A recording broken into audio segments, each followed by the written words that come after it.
Hi, I want to welcome everyone. So this is Barbara Roscoe-Morelli, and you're listening to the 2023 annual meeting of the Joseph James Morelli Legacy Foundation. Next slide. So an overview of the agenda. So this is a webinar. So those of you who have logged on as participants will not be seen. You only see the panelists. For our panelists, do remember just to stay on mute. And then we do have a chat box. So if any of you have questions towards the end, hopefully we'll have some time to address some of your questions. We're going to start with Bob Mercer, who's going to talk about the committees and the board of directors. Marcia Bate will speak about the scholarships. I will come back on to talk about a review of the year past. And then I'll give you an outlook for 2023. I'm going to be joined by Ann Ivanhoe, who will go over the mentoring, and then Jake Sussman will talk about the mentoring and our next project. And then we'll wrap up with finances from Joe, and then I will close. So next slide. So with that, I'd like to turn it over to Bob Mercer, who is our legal counsel, as well as one of our board members and also secretary. So thank you, Bob.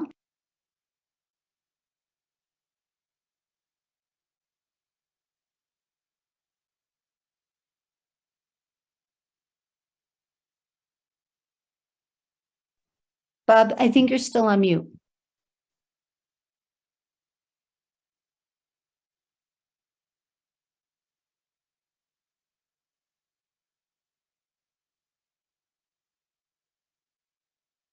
Ricky, can you? That's better. Is that better? Okay, thank you. Yes, Sorry. we can hear you. I had a problem unmuting. Thank you, Barbara, and good afternoon, everyone.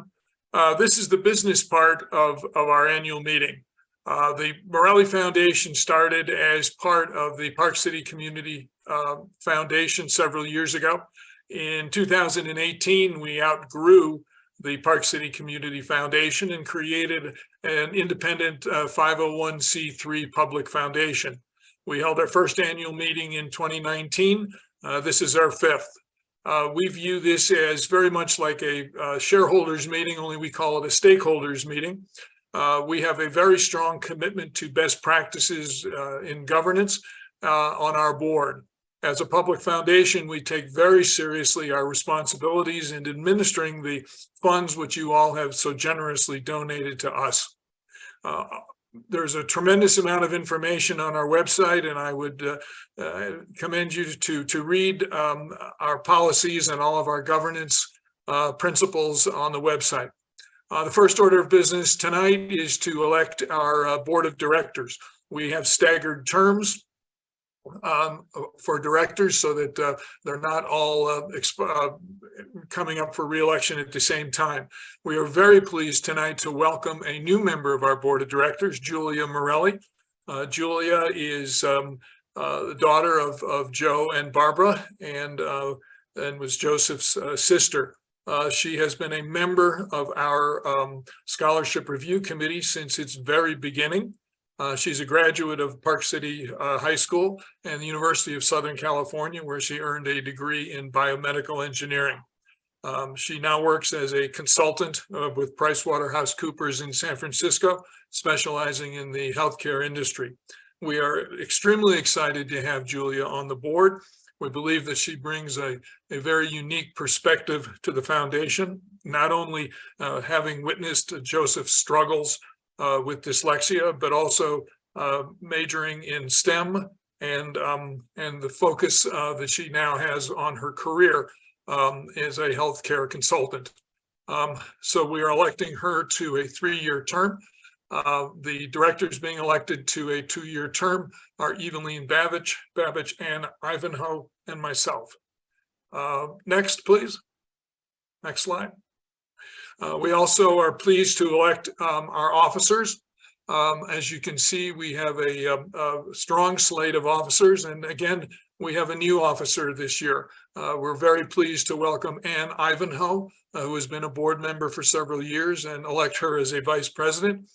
This is in recognition of the excellent job that Ann has done in leading our mentoring program, and also recognition of the importance of the mentoring program. Next slide, please. The real work of our foundation is done at the committee level.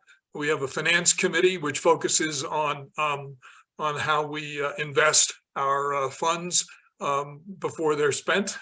We have a governance committee which focuses on making sure that the proper governance principles are followed in administering our foundation. Next, please. And the real day-to-day work, really important work is done by our Scholarship Review Committee and Outreach Committee. The Scholarship Review Committee is getting ready to go into full mode for the next couple of months, and Marcy will outline exactly what that process is, but this is the real focus of the foundation, how the foundation was started in terms of reviewing the many scholarship applications that we get and recommending the recipients. Next slide, please. And the Outreach Committee is extremely important, again, as you will hear, but it is a primary focus to stay in touch and communicate with our awardees, their parents, and the entire community. So with that, I will turn it over to Marcy, our chair of the Scholarship Review Committee. Thank you very much for your support. Thanks, Bob. The scholarship program is at the core of our mission to honor Joseph's spirit. I'm going to talk to you briefly about last year and then tell you about this year's plans. Last year, 175 applicants submitted paperwork to us. As you can see, we awarded scholarships to a total of 58 students. 26 were new students who were awarded for the first time, and 32 were repeat students who had received a scholarship from us in the past. As you can see, we are a national organization. 25 states have awardees, and last year we awarded a total of $100,000. Next slide, please. Let's talk about this year. This is our 9th year. Each year we have distributed more funds and we have distributed them to more awardees. In order for the students to submit an application to us, they need to meet 3 eligibility criteria. They need to be a high school or college student. They need to have dyslexia or a dyslexia-like learning difference. And they need to be pursuing STEM, science, technology, engineering, or math. Our plan for this year is to distribute $125,000. That's a 25% increase over last year. We give scholarships from $500 to $3,000. Our average scholarship is about $1,650. If you are a new student applying for or being awarded for the first time, it's probably a little lower, like $1,400. And if you are a repeat student receiving a scholarship for more than 1 year, it's a little higher, like $1,900. Next slide, please. The scholarship application process is very comprehensive. We ask for information in 3 areas. We ask for background information. We give the students narrative prompts that they respond to, and this is the heart of the application. And then we ask them to upload documentation. In terms of the background information, it's very basic. It's your email address and your major, etc. In terms of narrative questions, we have different prompts for both the new applicants as well as the repeat applicants. For the new applicants, we ask them about their learning challenges, their strengths, how they relate to Joseph, what excites them about STEM. And for the repeat applicants, we ask a different set of questions. What are their goals? What are their learning strategies? How are they utilizing their disability services? And what are their strengths? As you can see, we learn a lot about our applicants through these questions. The applicants are very candid with us. They understand that we get them. They talk about their stories, their dreams, their nightmares. It's actually very emotional for the reviewers to read all this information. But both the review committee as well as the mentoring group that you will hear more about from Anne takes this input to do their initial reviews. Thirdly, after the narrative questions, we ask the applicants to provide documentation. The new applicants provide 3 uploads: their transcripts, their disability paperwork, and their letter of recommendation. The repeat applicants who have received scholarships from us in the past provide a current transcript.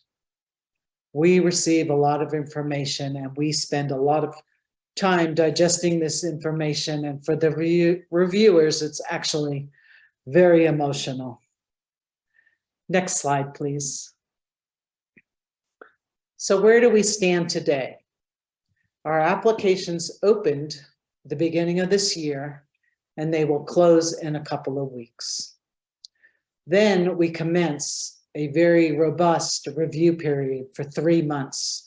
We go through a series of about 20 steps to review the applications. And by the end of May, Ricky, our program manager, has notified both the award recipients as well as anybody who applied of their status.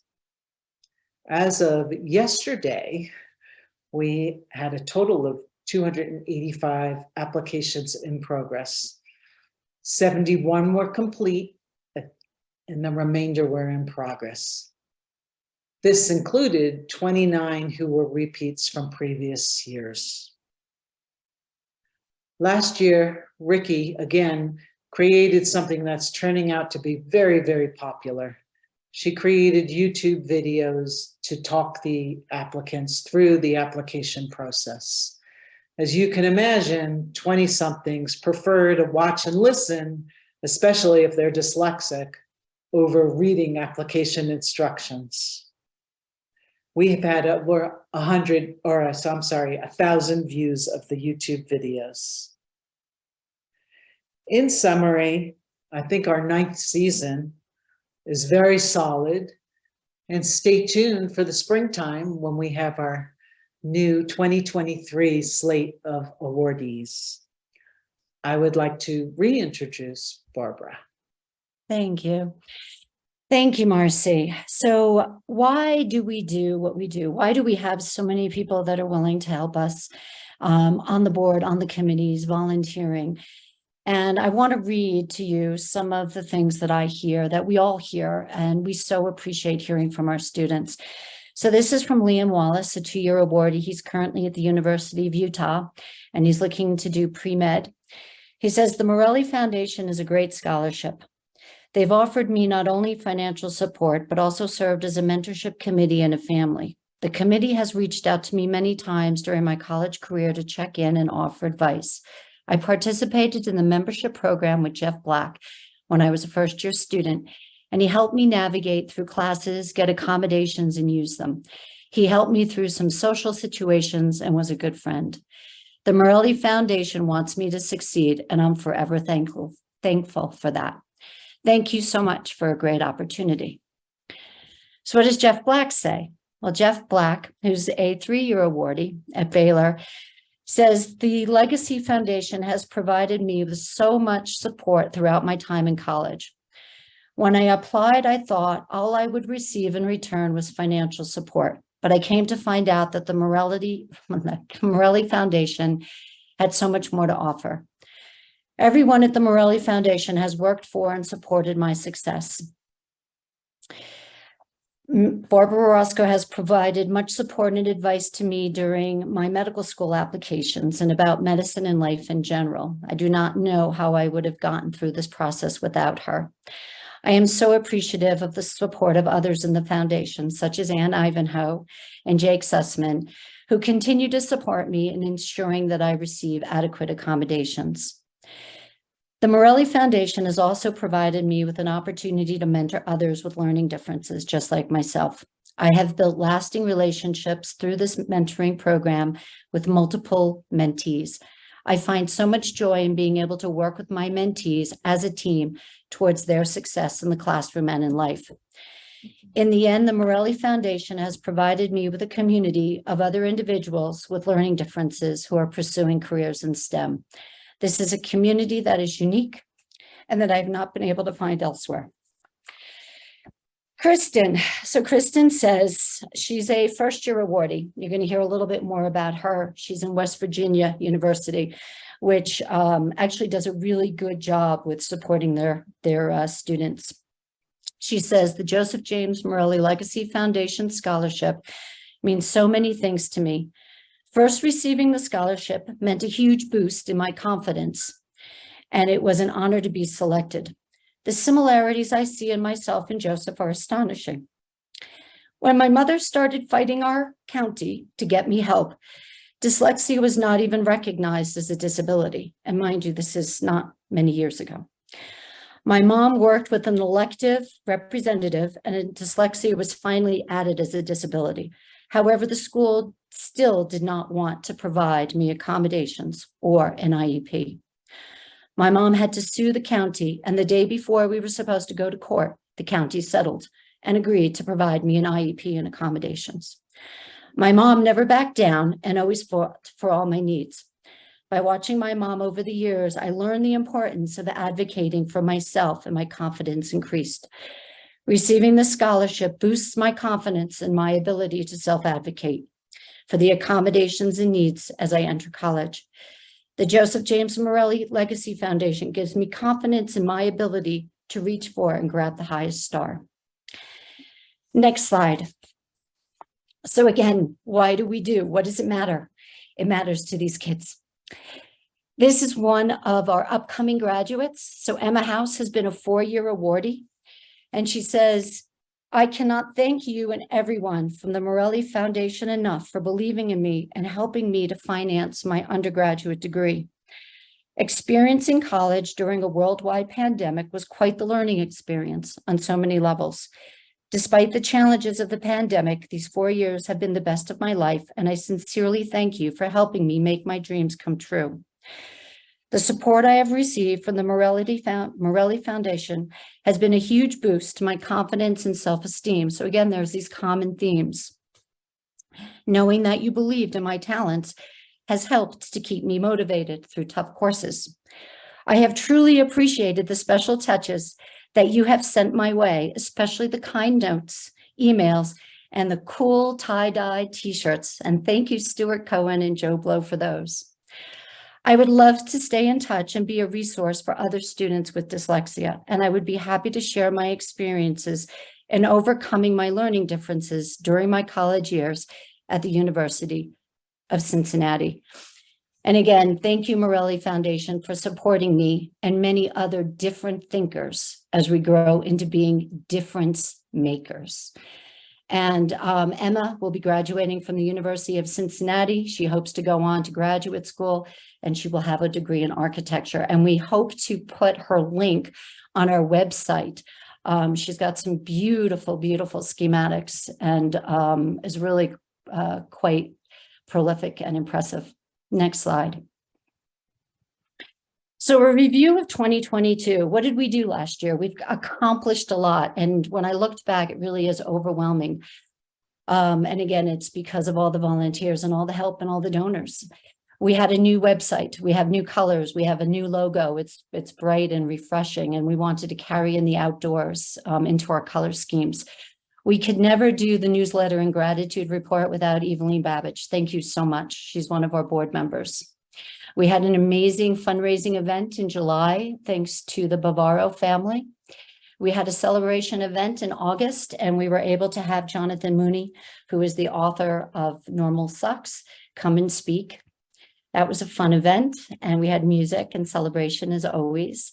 Atticus Coffee as as I will mention, is a local tea and coffee house in Park City.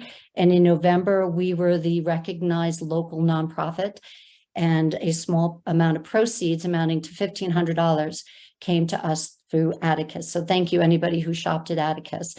And then again, for probably the 4th or 5th year in a row, we've had GuideStar Platinum Transparency, which is the highest recognition that you can get from GuideStar as a nonprofit for its transparency and responsible use of funds. Next slide. So we also had sponsorships. We really felt that we wanted to go out and work with the community and promote awareness and educate. So last year we were able to sponsor and be a vendor at USCA. So USCA is the Utah School Counselors Association. There's 900 schools represented at these meetings. And thanks to Evelyn Babbage and Charlie Matthews, we had a table that was able to educate our educators about our foundation. We also have a special partnership with Blame It on Gutenberg. This is a documentary about the evolving science of dyslexia and the dueling theories, and also about how to teach reading to young students. Because of a family's landmark struggle, we see the transparency and the evolution and the struggles that go with getting accommodations. And we want to thank both Rob and Cecilia Del Godario and Rocco Giuliano for working with us, allowing us to sponsor it. And we hope to actually partner with our PC film series the month of October. That's Dyslexia Awareness Month in 2023. And thank you for the Ginder family for this opportunity. Next slide. We also felt that it was important to start working with more universities. So we've been working with the University of Utah through the years. I want to thank Donnell Pons, Connie Linadarkis, and Bino Solomon. We're actually collaborating with them to help improve the accommodations that our students get at the University of Utah. Montana State University, which was where Joseph was attending. We have several students there. In particular, Cole Arthur is a student and an awardee, one of our awardees at Montana State. For 2 years now in a row, we've been able to sponsor and partner and collaborate with Montana State and their dyslexia initiative. And Kate Ginder, one of our past recipients, awardees, and Cole Arthur actually were panelists talking to other students. So again, it's great. It just feels so great to see our students having the ability to share with others and be visible and be leaders in these areas. And then lastly, this is a new initiative that has been in the works for several years. The University of Virginia will be kicking off the Joseph James Morelli Bicentennial Graduate Fellows Fund. And this is money that has been basically a foundation sponsorship at UVA, and it will provide support to graduate and postdoctoral students for studying the areas of research around dyslexia.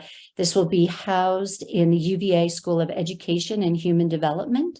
We hope to have one researchee or one postdoc a year, and it's again to understand the challenges of dyslexia for young adults. And this first fellow will be awarded April 27th. So thank you to UVA, Montana State, and University of Utah for working with us. Next slide. Outreach Committee. This is one of our newest initiatives and expansions. What we've learned over the last 9 years, and you can hear from our students and their testimonials and their letters, it's more than just the finances. It is the contact, it's the parental support, it's the resources. So we've been in the background building this out. And again, this is really being led by this outreach committee and these group of volunteers. You're going to hear more about Superpower Mentors from Ann Ivanhoe and Jake Sussman. We are also going to be looking to welcome and work with We Be Well. This is a pilot program in Utah. It's about advocating for yourself and basically developing your strengths. and Ricky Case will be helping us with that. We'll be adding a community resource page. I found that people would email and say, oh, I need help with this, or where's a good contact for that?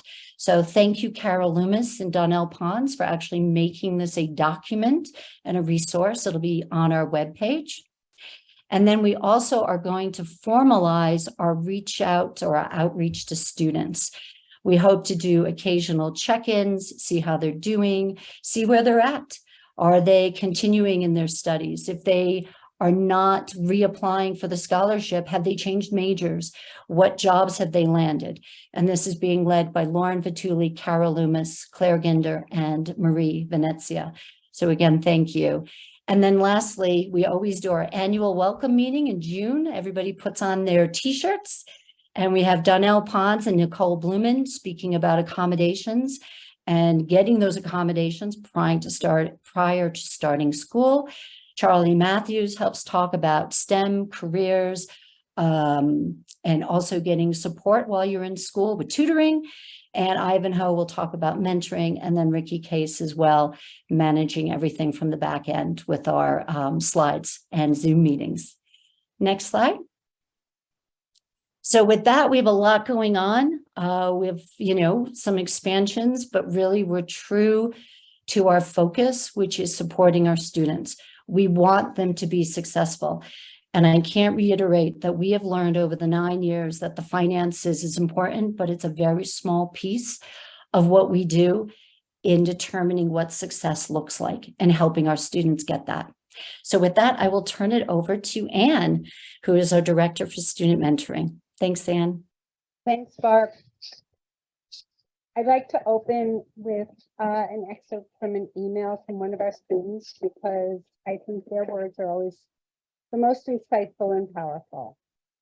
This is a young woman who is currently one of our mentees.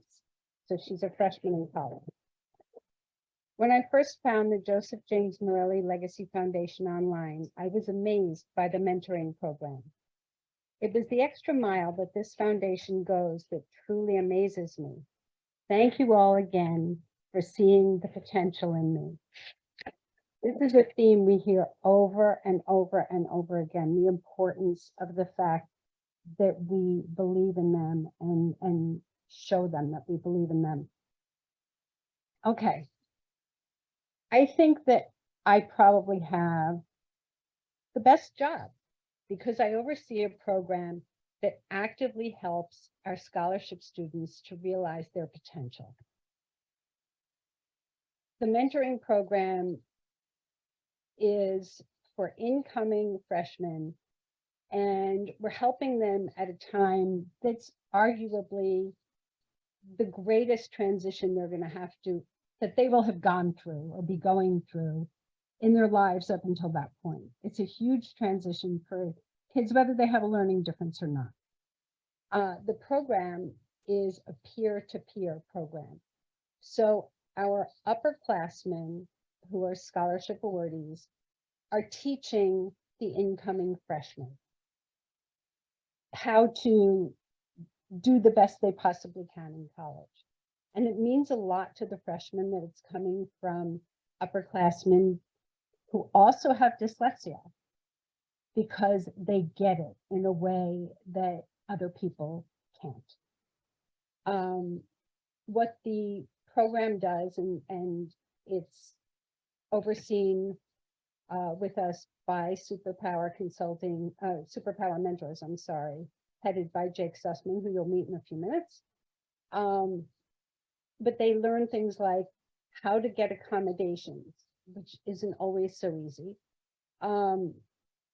Whether it's through the disabilities office or through individual professors, but it's something that they're taught how to do. They learn time management, finding outlets for managing their stress, social challenges, and more. Basically, anything their mentors can help them with, they help them with. Until now, the program was limited to a handful of, maybe 2 handfuls of freshmen, but thanks to the generosity of our donors, we're in a financial position to hopefully offer mentoring to all incoming freshmen.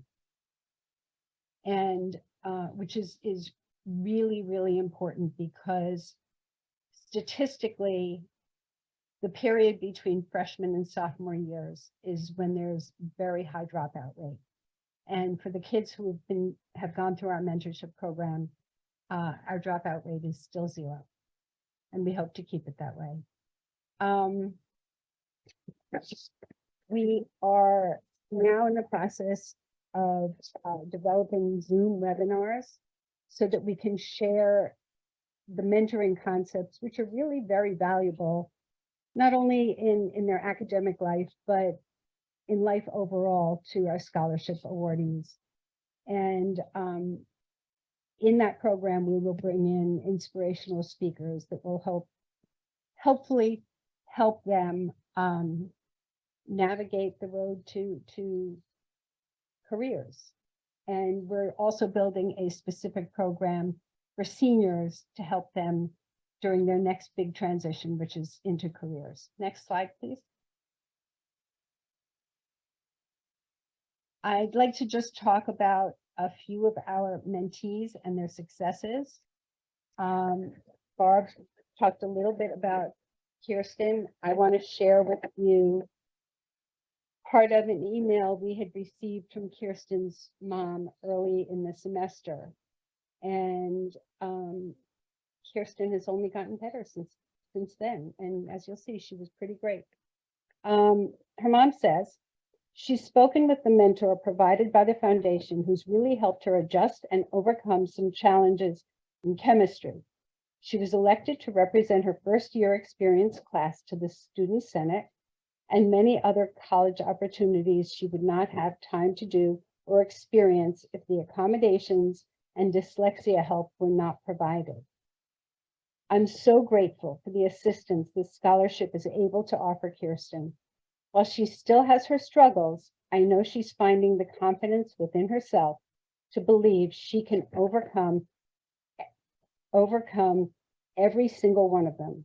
Kirsten is proving that with the right assistance, accommodations, support, and determination, not even dyslexia can stand in her way. I feel like this is the point at which I should just drop the mic. But I won't, because I want to tell you a little bit about Ilan. Ilan's mother said to us, Ilan is doing great, taking a grueling engineering load, but with accommodations, thriving. He joined the Rocket Club and became the first freshman ever to be co-captain due to his knowledge and enthusiasm. And he's currently working with a professor on the research of wind turbines. Thank you so much for your generosity. He's successful because people believe in him. And for that, I truly thank you and your vision.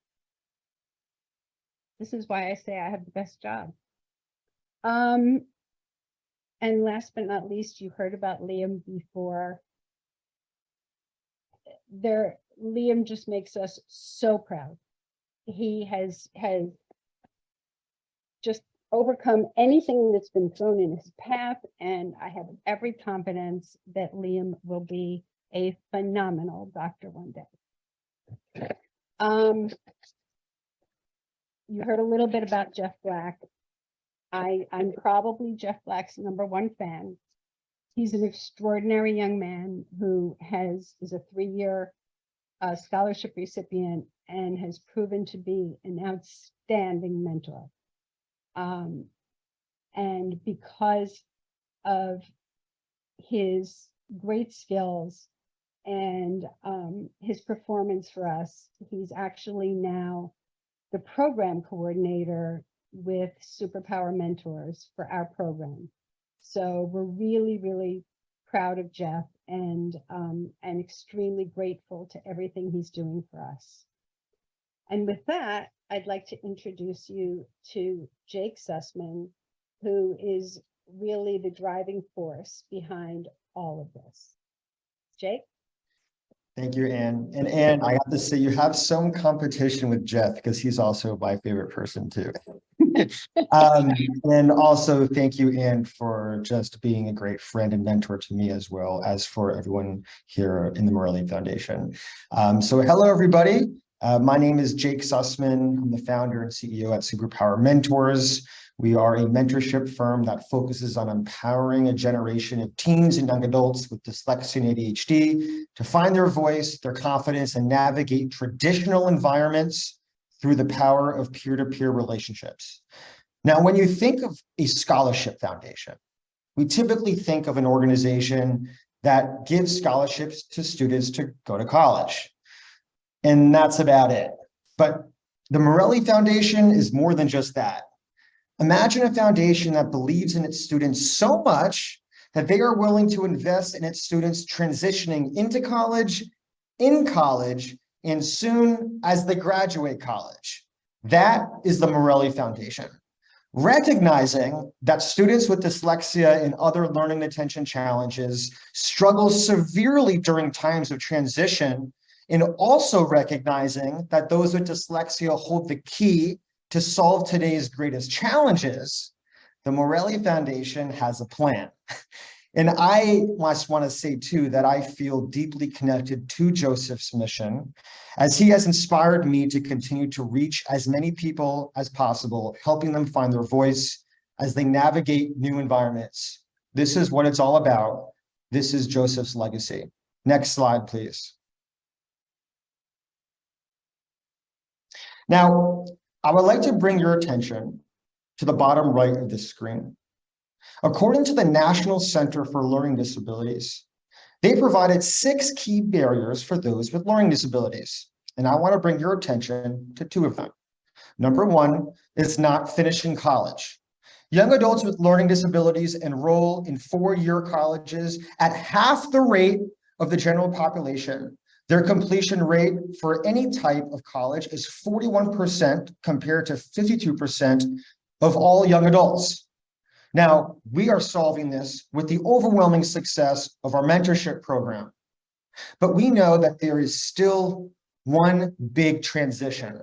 Let's go to unemployment.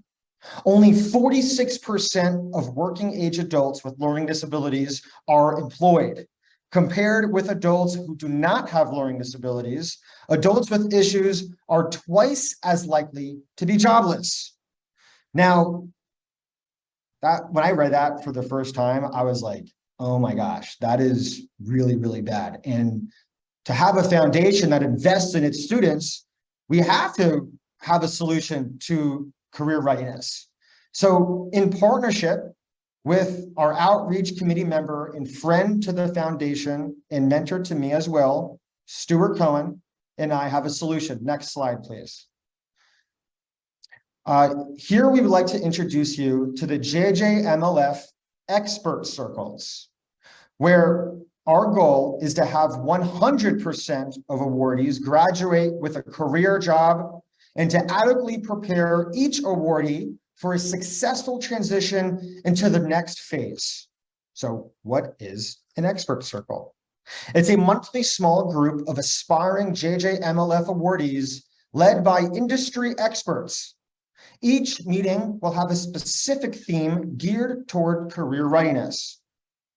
Now, such conversations will include, but not limited to, interview prep, career placement, networking connections, job seeking advice, resume support, etc. How do I interview and tell my employer that I have dyslexia? What do I say? All of this will be covered in this program. Now, while we want to prioritize, or while we want to emphasize our experts having dyslexia, in this program, our experts don't need to have dyslexia, as this is focusing specifically on the career pursuits. Such industry experts could include doctors, could include people in the STEM field, obviously in this program, but people also pursuing business, entrepreneurship, in the tech space, engineering. We can try to find all of those wide ranges of experts.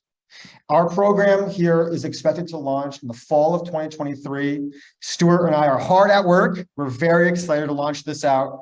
And if you are looking to get more involved, If you would like to be an expert or have questions, you can feel free to please email Stuart at stewart@joeblow.com, and I will be happy to have the foundation send that email out as well.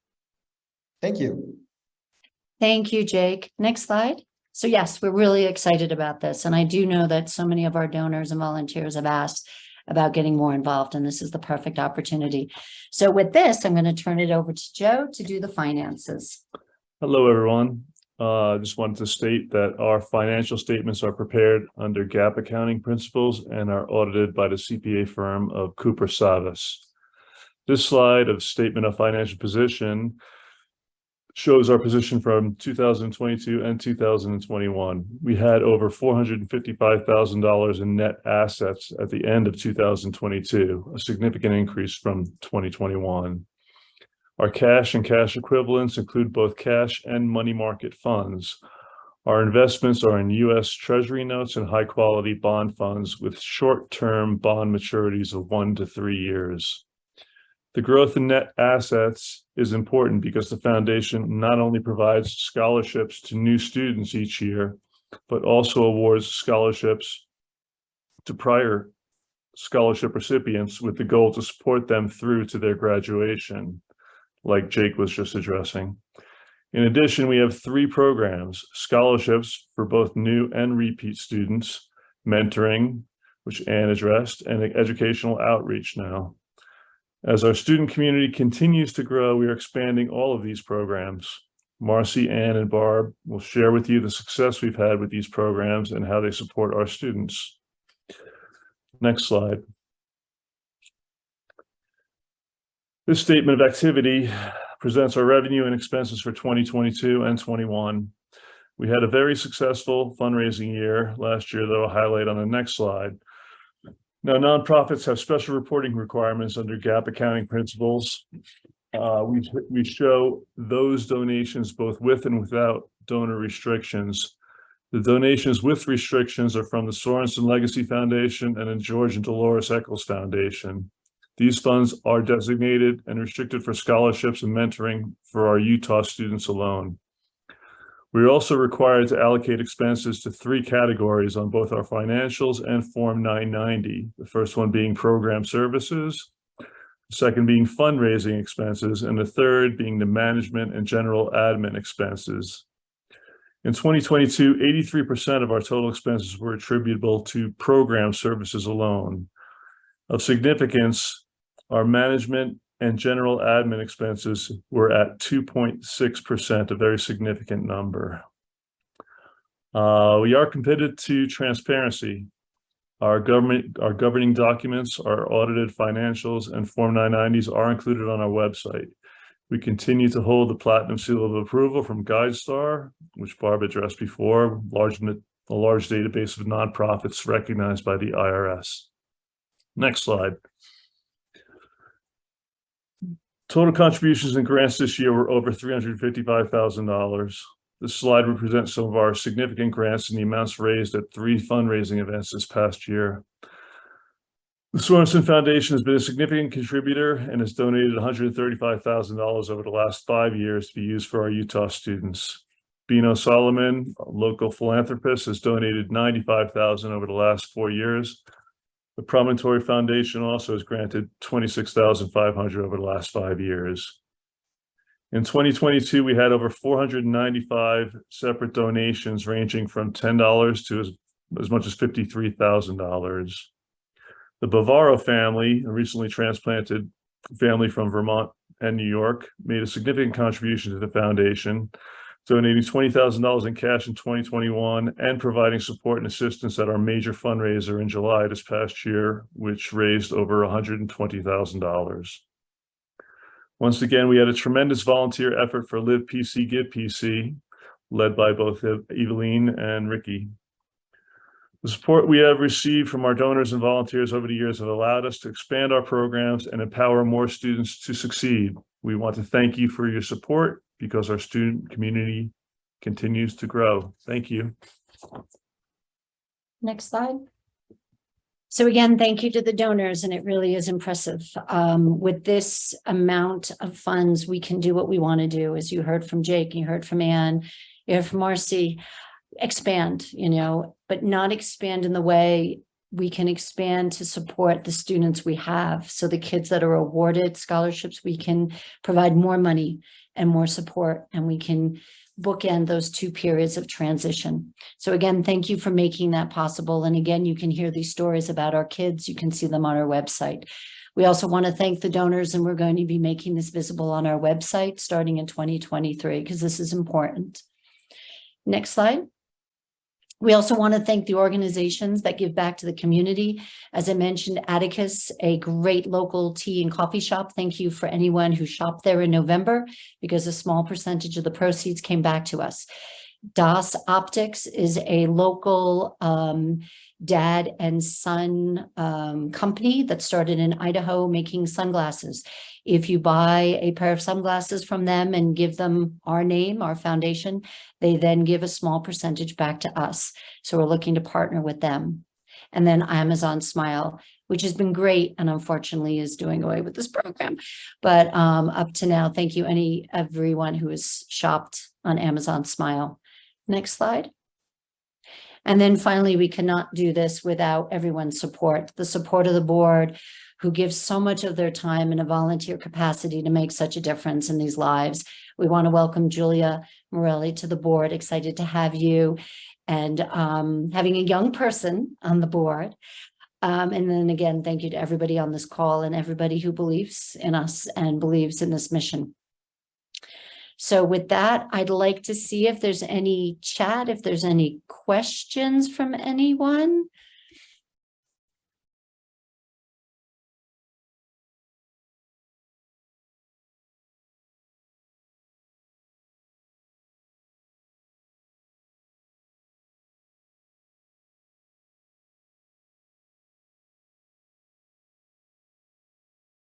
No questions? We have a bunch of, Someone just raised their hand. oh, I don't know who did though. Someone's trying. oh, Claire did. Okay. Claire, put your question. Oh, and Tracy Brown did too. Okay. Put your question into the chat, if you could do that.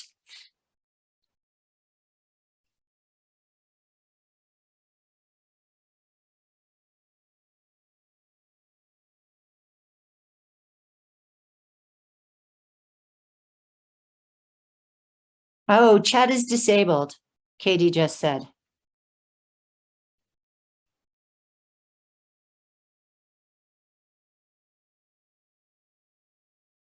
Okay, now it is. Now it's enabled. Tracy, Claire.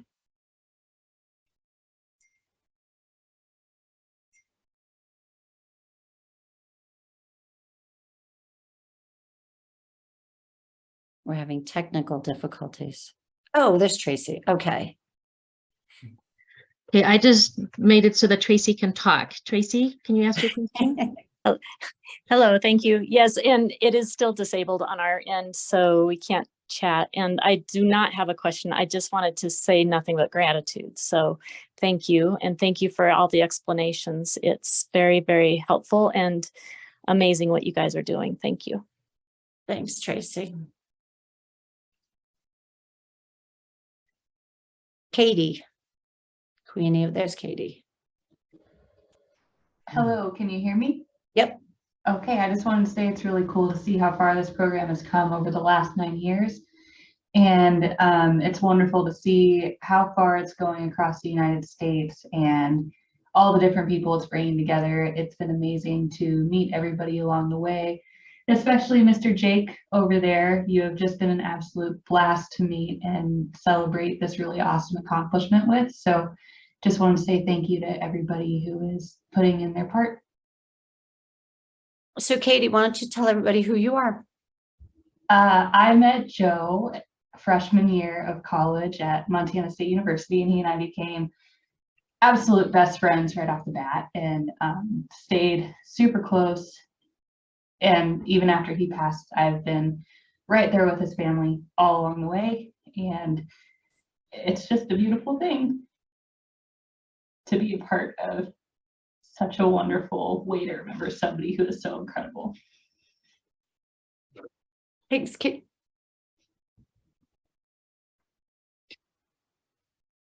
Anybody else?